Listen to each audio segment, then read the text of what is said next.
I don't know how many of you know this, but I've been keeping tabs on certain things regarding topics that I will want to explore in the future.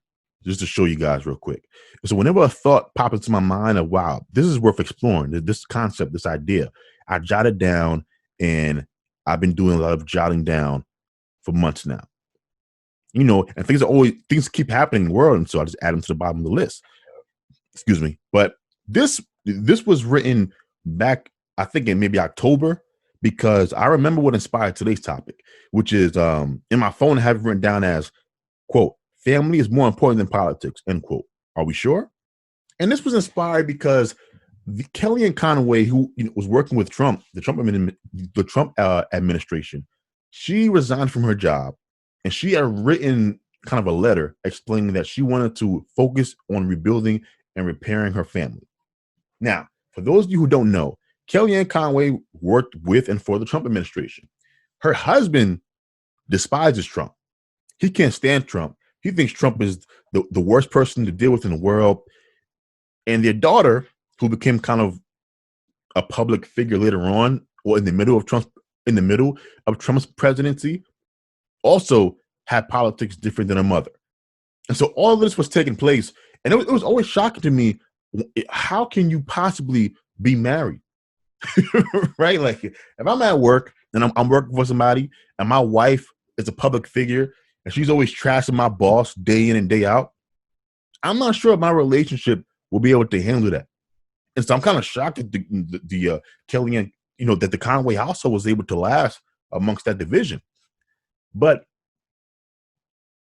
somebody had responded to Kellyanne's letter of resignation, or the letter that she wrote where she laid out the reason she was leaving. Somebody had responded to it, and they said, this is good.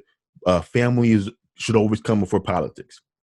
And that statement piqued my interest because we hold a very, very high value on family that I don't think is well deserved. I understand why people do it, but I think if you have a thought out conversation or dialogue like I'm having right now, you really get to a point where you realize that family has upsides, but just because something historically has been relevant or important doesn't mean that today we should not question its relevancy today. Now, full disclosure, I come from a great immediate family, and I also have a phenomenal extended family. So this is not me coming from a jaded perspective as somebody who has an awful family or awful family relationships, and I'm just like projecting onto you. I actually have a phenomenal family. And so it's kind of weird that I'm taking this position, but I've always said that family is overrated. Family is overrated. It is overrated. It is overrated. If we're talking about living the life you truly want to live. For example, none of us gets to choose who is going to be our father. None of us chooses who is going to be our mother. We don't choose our siblings. We don't choose our cousins, our aunts, our uncles. We don't choose where we live. We don't choose what race we're going to be. And so when we come into this world, we all win a sort of genetic, or lose, depending on how you look at it, a genetic lottery. We don't know how smart we're going to be. We don't know how attractive we're going to be. We don't know where in the world we're going to be born. We don't know when we're going to be born. I could have been born in the 1800s, but I was born in the 21st century. So you don't control your parents or your family or your family's culture or tradition. You are born into these things. These things have nothing to do with you. And for most of us growing up, we embrace the family that we have, regardless of how objectively good or bad they are. Remember, we all might think that our family is good for us or good to us because it's the first thing that we know. Your mother is your first teacher. Your father is your second teacher, if he's around and around the household. And then, your family, your cousins, your aunts and uncles, and then the culture that you all believe in, right? I was raised Baptist, right? So I was raised in a very Black Christian culture. Somebody else might be raised Hindu. Somebody else is raised in the Jewish tradition, right? We all have these different cultures that we embrace because it's the first thing we're introduced to.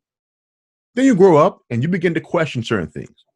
You question the beliefs that your family has passed to you. You question certain traditions. You question just certain things about the world, and it's natural. You wouldn't be growing up if you don't begin to question certain things. Anyone who tells you to not question anything is someone you need to get far away from, right? And depending on where you land on the answer to those questions, it might behoove you to leave your family in the rearview mirror, right? Uh, One time on my first podcast that I did with my guy Julian, somehow we ended up talking about the phrase "blood is thicker than water," and I brought it up because I remember Julian, my guy, he told me that, well, Jabaya, that's not the total phrasing. And I was like, well, wait, what do you mean? What is the total phrasing? And he was the first person to explain to me that blood is thicker than water is actually not the entire phrasing. The entire phrasing is the blood of the covenant is thicker than the water in the womb, either in the womb or of the womb. I forget which one.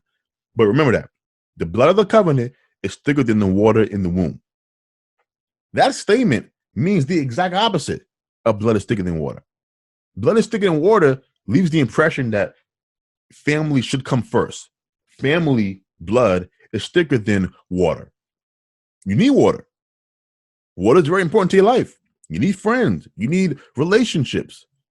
You need things outside of family. But family should be the end all be all, and everything else comes second. That's what blood is thicker than water means. The blood of the covenant is thicker than the water in the womb means the exact opposite. It means the covenants that you create, the friendships you have, the family that you make separate from your birth family is important. Those relationships should be more important than somebody that you just so happen to share a genetic code with, because these things change for us. Our values change. Our beliefs change. And so when people say that, family is over everything, okay, well, what if you are raised in a household where your family is abusive to you? People will say, well, Jabari, that's obvious. Then you leave. Okay, well, what if you are raised in a family where you reject everything about their way of life and how they view the world, right? A Muslim woman raised in a Muslim family who she rejects this notion that she should have to cover her body from head to toe to walk out the house, or that she should have to be accompanied by a man to walk through the streets in the Middle East. Now, I'm sure her family loves her. I'm sure her family is raising her in their cultural and religious tradition. But are you saying that she shouldn't leave? Really? Flip it. An atheist family. They don't believe in God. They mock religion. You become religious. At what point does it become more of a hindrance to stay around your family, people who mock religion, than it is for you to say, you know what? I'm going to remove myself and go my own way. And this is what I mean when I say family is overrated. Because as we get older and we form our own identities and we have our own beliefs, and all of us do this. You wouldn't be an adult today if you did not shed some of the beliefs that you have. That's how progress happens. Some man in my lifetime thought that he had the right to hit his wife with a ruler, and it was legal. And look at me today. I wouldn't hit nobody. I wouldn't hit no woman with a ruler on purpose.